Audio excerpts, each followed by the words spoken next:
Have you ever shown a friend a movie only to hear them say, "I don't get it," as the credits roll? Look, everyone has their own tastes, and that's great, but sometimes the confusion and disconnect actually comes from the movie itself being intentionally confusing, high concept, or just clumsily made. Let's go over some of these films that make people say, "Huh?" and pat ourselves on the back for the ones we know inside and out. Spoilers ahead. Now that's a proper introduction. Arrival. This 2016 alien invasion film offers a twist on the popular genre by focusing the plot on efforts to communicate with the aliens across a very tricky language barrier. It's a slower, more low-key storyline. We spend most of the movie with Amy Adams' world-renowned linguist character as she tries connecting with the interstellar beings, and begins to understand their complex language. As the movie goes along, we also get to see flashes of her character in another life, caring for a daughter that we as the audience know is doomed to die young. While it's natural to assume that what we're seeing are flashbacks, it turns out we're witnessing a tragedy that actually hasn't happened yet. We learn at the film's climax, along with Adam's character, that the aliens have their own more circular way of perceiving time, and the bond that they build with Adams ends up allowing her to see into the future as they do. While it's among 2016's most critically acclaimed wide releases, Arrival earned a B cinema score, suggesting a decent number of people walked away somewhat confused. With its complicated, somewhat challenging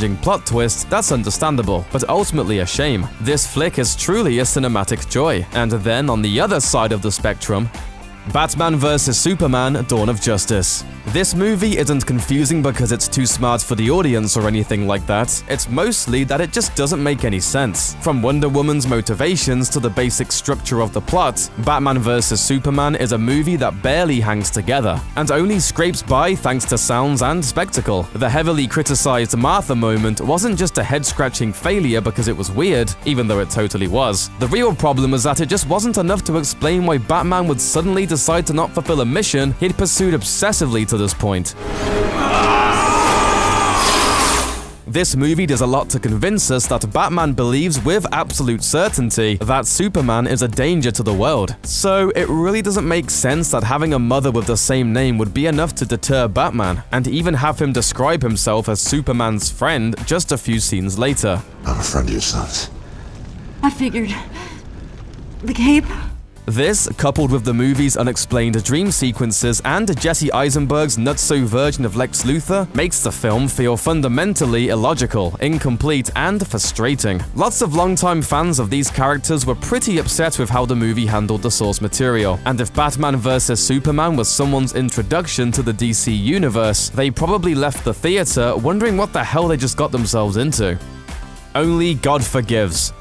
Nicholas Winding Refn and Ryan Gosling followed up their dreamy and fantastic film Drive with a hard left turn into the abstract with 2013's Only God Forgives. Taking the action to Thailand, Gosling stars as, essentially, a way less interesting, non-driving version of his character from Drive. He spends a big chunk of the movie wandering through the dreamy Bangkok cityscape, leaving audiences to wonder, what the hell is going on? If that wasn't weird enough putting enough, we're also treated to surreal karaoke sequences from a character called both Lieutenant Chang and the Angel of Death, and described by the director as, quote, a mythological creature that has a mysterious past, but cannot relate to reality because he's heightened and he's pure fetish. Okay. The entire movie is kinda like that, and it's not hard to imagine that some folks left the theater feeling worried that they weren't smart enough to understand it. Well, here's some good news. There's not actually much going on in this overblown film. For anyone who left the movie feeling confused, don't sweat it. You were totally justified. None of this makes any sense.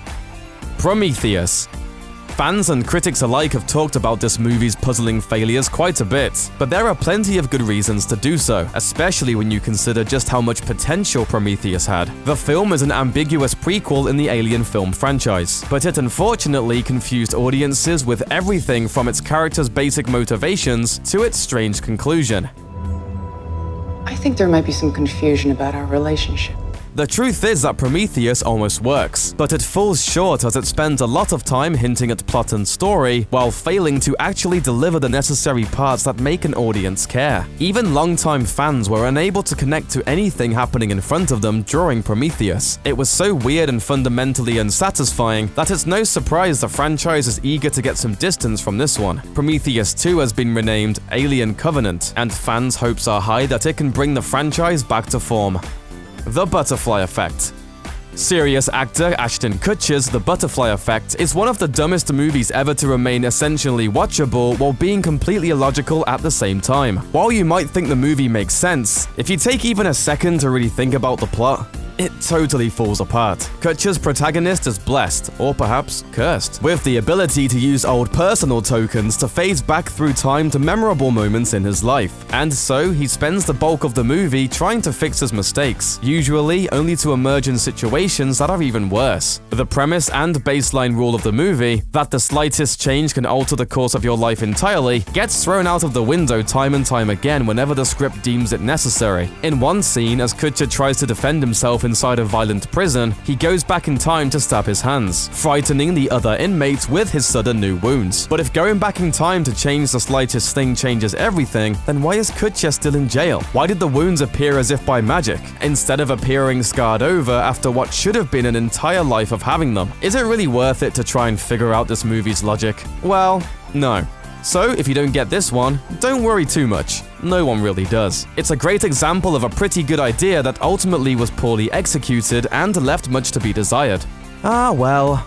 Thanks for watching. Click the looper icon to subscribe to our YouTube channel. Plus, check out all this cool stuff we know you'll love too.